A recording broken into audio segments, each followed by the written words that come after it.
Hey, this is Lisa with Wholesale Realty Group, where we specialize in the sale of distressed properties. So, welcome to my webinar. Learn how to buy foreclosures like a boss. We're going to talk about bank REOs, government REOs, the top three things every investor should know, the top five things to avoid, and you're also going to get a free foreclosure list. So, stick around to the end. You're going to have a link to download a list where you can go to a website for free and start buying foreclosure properties today. So stick around to the end. You'll have a link to download it, or you can screenshot it, or whatever it is that you do, so that you can get that list and start buying foreclosures today. And you're also going to be learning from a foreclosure listing agent that lists and sells REO properties for asset managers. So who better to learn from than a foreclosure listing agent? Are you ready?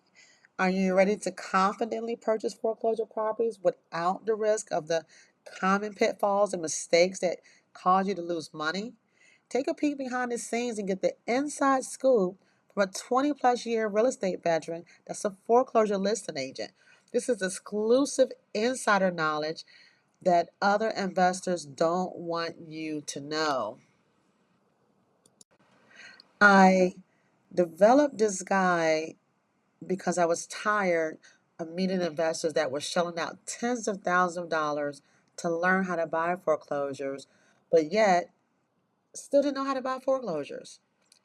Let's face it, foreclosures have the stigma of being a good deal. So there are numerous seminars and webinars, etc., where nationally known companies are charging tens of thousands of dollars for their courses. However, the investors that I have come in contact with are missing the basic essentials and the key elements of buying foreclosures.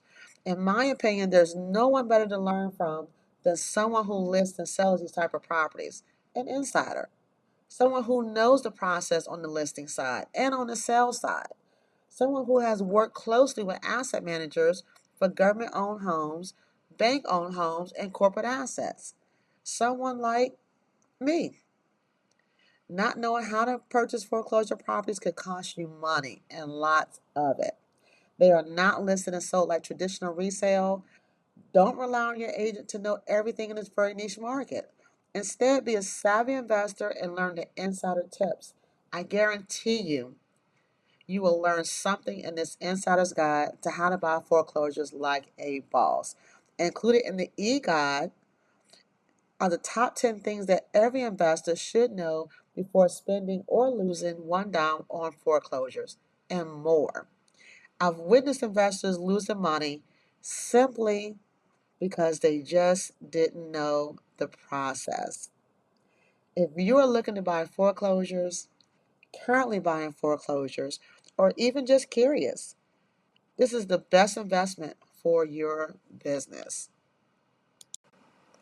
Although the company itself is newer, I am a realtor, broker owner, and I'm not new to the industry. With over 20 years of real estate knowledge and experience, plus numerous certifications and awards, ranging from top referral agent to top sales agent, $5 million award club, and $3 million award club, I have listed and sold government owned foreclosures, including HUD, VA, Fannie Mae, VHDA, and bank REO properties from major corporations, so I know the process inside and out, from the front end to the back end. And I've also managed an office as a managing broker of over 50 plus agents, plus managed a team of HUD listing agents, including myself, that consistently carried approximately 20 listings at a time. This mission today is simple: to educate investors, giving them an insight as to the difference of purchasing traditional resales versus purchasing foreclosures, thus preparing and equipping them with the knowledge, confidence, and competitive edge to buy foreclosures without their money going down the drain. All right, learn how to buy foreclosures like a boss from a foreclosure listing agent. Let's get into it. Bank-owned homes and government foreclosures, REOs, which is real estate owned, march to the beat of their own drum. Now, I want you to please know, don't get foreclosure homes and pre-foreclosure homes mixed up. Foreclosure homes are homes that have gone through the foreclosure process already and have reverted back to the lender as a REO as a result of non-payment from the mortgage. Pre-foreclosures are still owned by the homeowner and have not been taken by the lender yet, although they are behind on payments. Traditional resale homes versus foreclosure homes. Now, with traditional resale occupancy, usually the seller slash owner is living in the home or may have the home rented out to a tenant. So the utilities and systems in the house are being used on a daily basis. So they're typically occupied. Okay. The pricing may be based on emotions instead of what the home is actually worth. Now, I know you guys have seen this. The home is way overpriced. And it's typically because the homeowner, feels their house is so much better than the other houses that are listed. So they want to list their house more than, the highest priced house in the neighborhood because they feel their house is worth more. So that's based on emotions because typically there's nothing in the home that warrants a higher price tag other than the fact that they feel that their house is worth more. So that's based on emotions, right? So we've all seen that before. And sellers may actually get offended with low offers, and it makes it harder to negotiate. All right? And the listing and sales process. The listing and sales process is pretty much standard across the board for resales as the local listing and purchase agreements are used, including required disclosures. And they're not typically geared toward investors or owner occupants. And buyers and sellers can negotiate, including repairs and early possession, up until and sometimes at the closing table. And in Virginia, which is the wet settlement state, the keys are typically given at closing. And it depends upon what state you're in because some states are escrow states. So depends upon what state you're in will depend upon how your state typically gives possession to the property at closing for traditional resale properties. All right, so foreclosures, on the other hand, occupancy. Usually, these homes are typically vacant and have gone through the foreclosure process where the bank has taken back the home due to non payment of the loan. The seller or owner is an asset manager, corporate owner, or a government entity, so utilities and systems in the house are not being used on a daily basis, and the home may be winterized with the utilities off. Now, I say typically because some of the foreclosures are sold with the occupant still in place, so the homeowner may still live there, and or if there's a tenant there, the tenant may still be there, and you're buying it as is. So it'll be up to the new buyer to determine if they're going to keep that occupant in place or if they are going to evict that person and do what their plans are for that property. But for the most part, these homes are typically vacant. Okay. Now for the pricing may be based on current REO market value. The seller does not personally get offended with lower offers, and it makes it easier to negotiate. Either you have met the reserve amount or you haven't. So um, instead of listing it and marketing it at a price that is right there with the other listings in the neighborhood, typically you'll see the pricing of REO properties a little lower than the average in the neighborhood. And that's typically because they know the house may need repairs done to it and it's not in tip top shape. So they want to allow enough room for an owner occupant to be able to make some repairs to it and maybe have some more equity into it. And in some cases, enough room for an investor to buy it and be able to fix it up. All right. Now, listing and sales process. The listing and sales process is totally different from bank to bank and among government entities. Like I said earlier, they march to the beat of their own drum. The listing agent goes through the required pre-list phase and reports may be available, but these properties are exempt from disclosure, so the buyer must do due diligence. Addenda typically spells out specifics for investors or owner occupants, and usually there is not any other negotiations that can be made, especially for investors. Typically, they're as is, there's no early possession, and although Virginia is a wet settlement state, The keys may be instructed to be given once funded or recorded instead of at closing. So I'm going to pause right here for a second. I'm actually going to go ahead and tell this to you guys now. All right? Go ahead and drop a nugget for you guys.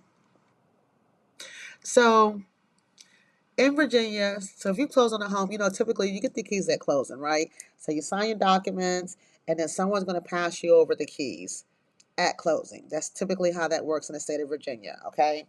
Now, some of these foreclosure properties, it is in their contract that you do not get the keys to the property until it has funded and recorded. I guess I really should say recorded and funded, okay?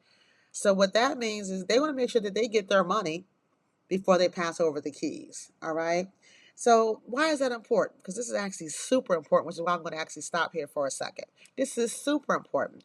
It's super important because just imagine you closing on a Friday.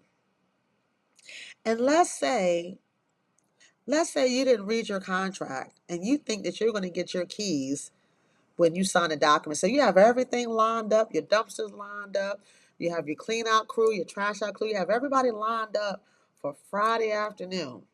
Or let's say Saturday, right? Because you typically get the keys when you sign. But if in that addenda it says that you don't get the keys until it's been recorded and funded, well, that means you may not get the keys until Monday. Because in Virginia, they typically record the next business day. So if they don't record until Monday, that means it doesn't get funded until Monday, possibly even Tuesday. So it may be Monday or Tuesday before you even get the keys and you close on Friday. So if you didn't read that contract and you didn't know that, you have everyone set up for Friday or Saturday and you can't even get in there until Tuesday. Do you see how that right there, just that within itself can be frustrating? Just that within itself can cost you some money if you don't know that, if you don't know to look for that, if you don't know to ask for that. You see what I'm saying? So now I will say there are some settlement companies, if you close early in the day, they can record and disperse the same day, some of them. But you have to know to ask. You have to know to ask. You have to know this information in order to move a certain way so that you don't lose money. All right? Types of foreclosures. VA. They have their own form and offer process. They offer VA vending financing on some of their properties. Now, sometimes I see that VA vending financing come and go. So they offer certain type of financing on some of their properties. So some of their properties will qualify for it. And sometimes you won't see the VA vending financing offer at all because they'll pull that whole program away. So that's VA. HUD. HUD has a bidding process where only agents, nonprofits, and government agencies and entities with a NAID number can bid with just answering a few questions. Fannie Mae, they have an online offer process where the offer is submitted online. So you gotta submit your offer online. There's documents that need to be downloaded, uploaded, and all that. So your agent will have to get everything together and download and upload everything onto that Fannie Mae portal to submit your offer for Fannie Mae properties. Bank REOs, as I mentioned before, every bank is different. It can be online with a local MLS contract, their own offer form, through an auction, or a combination of any or all of that. All right. The type of loan the previous owner had determines the type of foreclosure. So let's say, for instance, the previous owner had a VA loan. Well, if the loan defaults, they don't make the payments, and it goes into foreclosure, that home now comes a VA foreclosure. All right. If the person had an FHA loan, they default, it goes into foreclosure, that home is now a HUD foreclosure or a HUD home. If it was a conventional loan, then now it's a bank REO. And it could be like a through a hedge fund, and there are like other things it could be with a conventional loan. However, for all intents and purposes for this webinar, we'll just say bank REOs, all right? And then loans that were packaged and backed by Fannie Mae and Freddie Mac, those now become foreclosures of the same. So if the loan was packaged and backed by Fannie Mae and it goes into foreclosure and it reverts back to Fannie Mae as a Fannie Mae property. All right. All right. So moving on along, let's talk about the top three things that every investor or any buyer for that matter should know. And that's before spending or losing one dime on buying foreclosures. All right, let's go. Number one, and these aren't in any particular order, by the way. All right, so number one, how much experience does your agent have in working REOs? Super, super, super important to know. Number two, who is the seller and how do they typically accept offers? Again, super, super important to know. You need to know who the seller is and how do they typically accept offers. Super, super, super important to know. I won't go in detail in this webinar, but if you get the eGuide, I go into detail for each one as to the why, because there's a why behind this, and some of the why is not what you would typically think. All right, some of the stuff is obvious, some of the stuff is like, oh, I didn't know that. All right, but this one, number two, who is the seller and how do they typically accept offers? Super, super, super important to know. Number three, what is needed up front with your offer? What do you need? When you submit your offer, are they asking for anything else to be submitted with your offer other than the offer? Let me tell you something. I'm going to pause right here for a second. I'm going to add another little tidbit in here. All right. Let me tell you something. When working with these asset managers, that asset manager is not just working on this one house. Like this one house is just not the only house that's on their desk. Okay. Matter of fact, it's not just one house in one city. It's not even just one house in one city in one state. Asset managers typically manage a whole region. So it's states, multiple properties, and they have offers coming in on different properties on a daily basis. Okay? So let me tell you something. Some asset managers, they won't even review an incomplete package. Let me repeat that. Some of them won't even review an incomplete package. Okay. So it's super, super important to make sure you have everything that is needed up front with the offer, because there may be timelines, deadlines, things of that nature. You want to make sure you get all that in. Um, Agents that work with me know that when they submit an incomplete package, I always let them know that and give them a chance to get over to me everything so I can submit that to the asset manager. But you'll be surprised how many agents say, no, just go ahead and submit what I gave you, and like I said, some asset managers will say, hey, Lisa, reach out to the buyer's agent, get me A, B, and C. Some asset managers said, nope, incomplete package, not looking at it. And if they don't look at it, you don't get to be included in the highest and best. So if they happen to counter back with the highest and best offer, your offer is just out the door, right? It's off the table. So you don't even get a chance to compete with the other offers. Now I will say when the market's a little slower, and let's say there aren't as many offers on one property, then sometimes the asset managers will say, hey, reach out to the agent and ask for it. But I have seen times where the asset manager just says, hey, it's an incomplete package. Don't even worry about it. We're not even going to consider this one. And they look at the other offers. All right. So super, super important. Know what is needed with your offer up front. All right. Now let's pivot to the top 5 mistakes and how to avoid them. Let's go.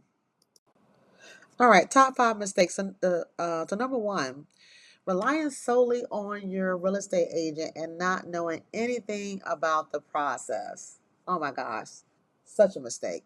Now, keep in mind, these aren't in any specific order, okay? But again, relying solely on your real estate agent and not knowing anything about the process is mistake number one. So that's why it's super important for you to get this guide. So that way you know about the process and you're not just relying on your agent. And I'm telling you, once you get your guide, get this e-guide, don't be surprised if you're also teaching your agent how to help you with your offer as well, because a lot of agents don't really know how to buy these properties. I mean, help you with your offer as well to help you buy these properties, because it's a niche market. It's a niche market. It doesn't make them a bad agent. It's just that it's a niche market, and some agents just aren't familiar with the process. And like I said, banks are different. Every bank is different. Every government entity is different.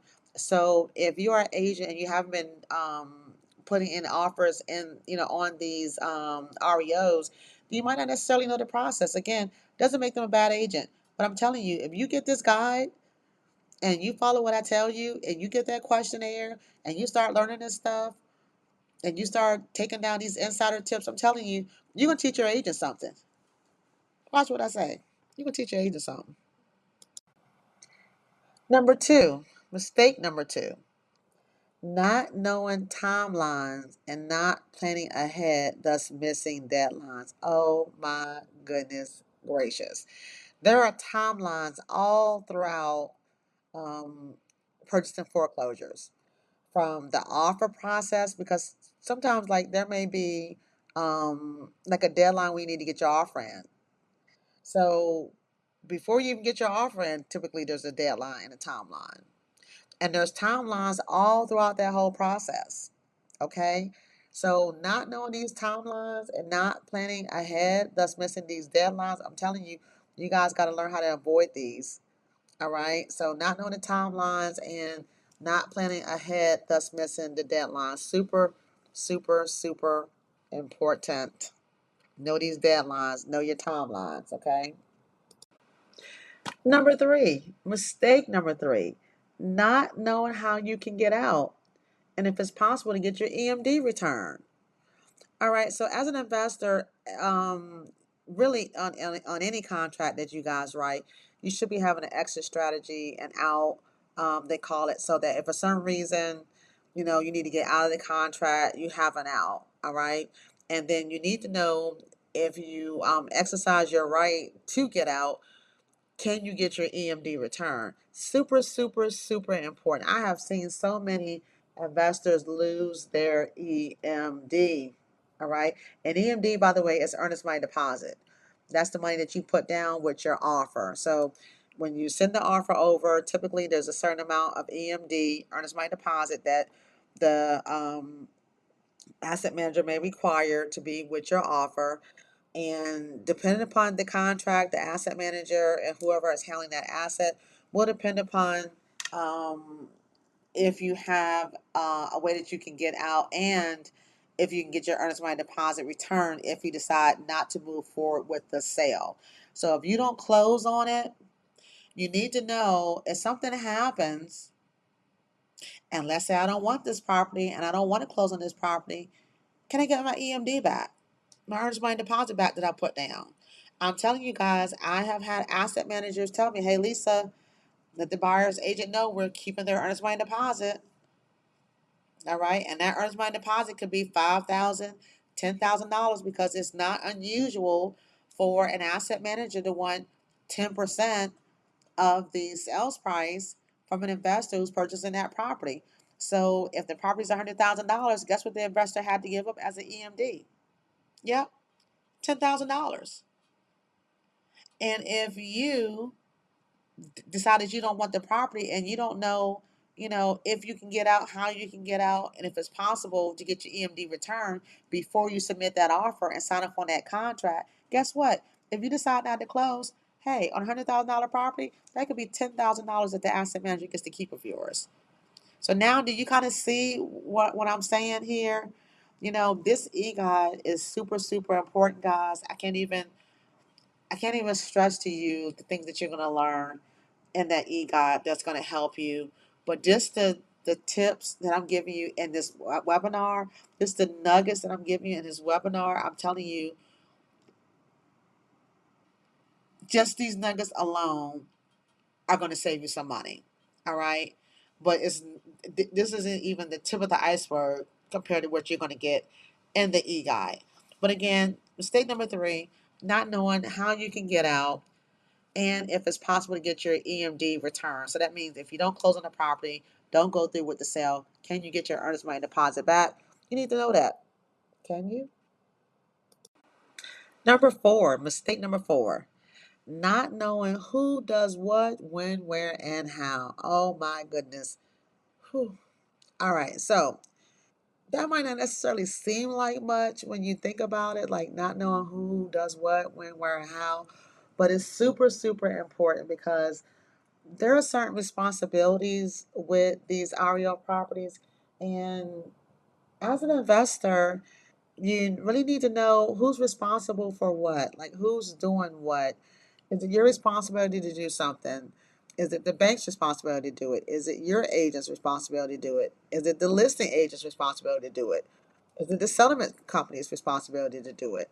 So there are certain things that you really need to know whose responsibility it is, because if you were supposed to do something and you didn't, you're now considered in default of the contract. And whenever you're in default of the contract, that is typically grounds for the, I hate to say grounds, but it's like legal talk, and I'm not an attorney. So, but typically that's a way. I think that sounds a little bit better. That's a way for the asset manager to be able to keep your earnest money deposit as per the contract. Okay, so you need to know whose responsibility it is to do certain things throughout the contract. So just know, who does what. Whose responsibility is it to do what, and when does it need to be done, and how. So that's super super important. You really need to know that who does what, when, where, and how, and not knowing that is definitely, definitely, definitely a huge mistake. All right, mistake number five. And actually, remember I said that these aren't in any particular order. So now that I'm getting to number five, I'm going to say number five, if I had to put these top mistakes in order, number five actually would be the top mistake. This is actually the top mistake. So mistake number five is not reading or understanding the contract and just signing and immediately send it back. All right. So as a listing agent, I see this all the time, and I'm sure as and also as the buyer's agent as well, and I'm sure other agents have as well that sell these REO properties. They send the contract over to the investor, and the investor has it in their inbox for literally 10 minutes. And next thing you know, the agent is receiving the DocuSign envelope back signed, every last page. And we know there's no way in the world that the investor read all that language, right? So when you don't read the contract and you don't understand what it's saying and you just sign it and immediately send it back, that's going to open you up to problems later on, because some things are going to go on, during that transaction. And you're going to be like, oh, I didn't know that. Oh, I didn't know that. You know, and some of those, oh, I didn't know that, are going to be costly. It's going to cost you some money because you didn't know that. All right. So again, this is the top mistake that investors make, and that's not reading or understanding the contract. If you don't understand the contract, reach out to your agent. And if your agent doesn't understand something, they should be able to reach out to that listing agent to get some clarification, so that they can, let you know what that clarification is, so that you understand the contract before you sign it and send it back. All right. So super, super important. Make sure that you guys are reading and understanding the contract, and not just signing it and immediately sending it back. Okay. As you guys can see, there's a lot that you need to notice it so that you can feel confident in buying these foreclosures like a boss.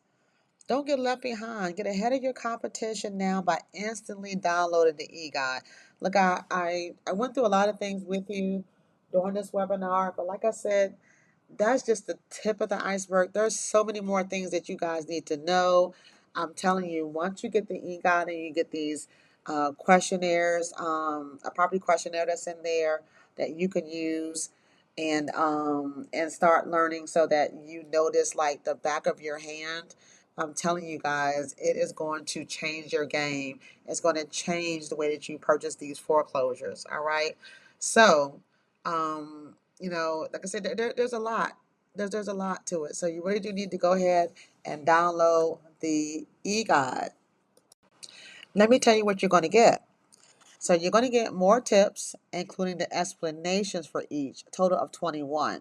Now, as you notice, I went through the top three and I went through the top five mistakes, but in the e-guide it breaks it down and it tells you the why behind all of it. So if you're a why person like me, then it is going to break it down and tell you why. I'm not just going to tell you, well, hey, you need to do this. I am going to break it down for you so that you understand the why and the importance of it. Now, some of it is going to be self-explanatory, right? But some of it, you're going to be like, oh my gosh, I didn't even think about that. All right. So, especially number 14 through 21, I'm telling you, most seasoned investors don't even think of. And these tips alone will save you the cost of the guide. Okay. You're going to also get a breakdown of HUD, VA, Fannie Mae, um, and government-owned homes, including a free HUD cheat sheet. So the HUD stuff in there is free because I'm a HUD listing agent, so I give that away free anyway. So I'm including that in the eGuide for free. So you'll see that in there. And then cheat sheets. You're going to have a property questionnaire. So for each property, you'll know what questions you need to know. Well, what questions you need to know answers for each of those properties. And until you get to know that list like the back of your hand, you can use that for each property. And I'm telling you, just the property questionnaire alone, that right there is fire. I'm telling you, I haven't seen anything like it personally. All right. And then foreclosure lingo, know the lingo because nobody wants to seem like they're new, right? So if you're able to talk the foreclosure lingo and understand the foreclosure lingo, then it won't seem like you're a newbie, even if you are a newbie, right? So you'll feel a little bit more comfortable. Just knowing the lingo alone will make you feel a little bit more confident so that you can buy these foreclosures like a boss, all right? So, again, like I've said, you get all of that for the $97. I'm not going to do like most webinars and tell you, oh, uh, it was, $1,997, and for the low price of 97. No, I'm not even going to do all that. It's all for $97, and I'm telling you, it's the best $97 that you will spend in your business as a investor who is looking to purchase foreclosure properties, hands down. All right. So get the eGuide. If you're still here and you haven't downloaded the eGuide yet, there should be a link around this webinar somewhere where you can actually download and get your eGuide for the $97. And like I said, it's not thousands, it's not hundreds, it's only $97. And this will by far be the best $97 that you have spent investing in your business. Just the cheat sheets alone will save you over the $97. So again, go ahead and head on over, download the eGuide. There should be a link somewhere around here where you can get the eGuide and download that. I'm telling you, I can't even stress to you how good the eGuide is and how much it's going to really help you level up as an investor and purchase these foreclosure properties. Thank you so much for attending my webinar. Thank you so much for your business, those of you that have decided to download the eGuide. But don't forget to download your free cheat sheet. If you got the eGuide, your cheat sheets are automatically going to be in there. You don't have to worry about downloading the free cheat sheet here through the webinar. But if you're not able to get the eGuide right now, or you're just not interested in getting the eGuide, then you do get a free cheat sheet here, which I mentioned earlier, which is the list of free foreclosure websites where you can register today and start buying properties tomorrow. So make sure that you read all of the disclaimers on how to bid, the bidder's premium, etc., And if you elected not to purchase the eGuide, be careful because you want to make sure that you are, reading all of those documents and make sure that you're reading those addenda that's in there. Because, like I said, it could cost you money if you do not read your contracts. All right. So there should be a link somewhere here where you can download the free cheat sheet. I'm going to have it on the next screen so you can screenshot it as well. But there should be a link somewhere here in the webinar too, where you can actually download that free cheat sheet as well. But again, thank you for attending my webinar. And again, for those of you who chose to buy the eGuide, thank you so much for your business. Again, I truly believe that it's one of a kind, and I haven't seen anything out there personally that's like it. And I wish you guys much, much, much success. All right, toodles.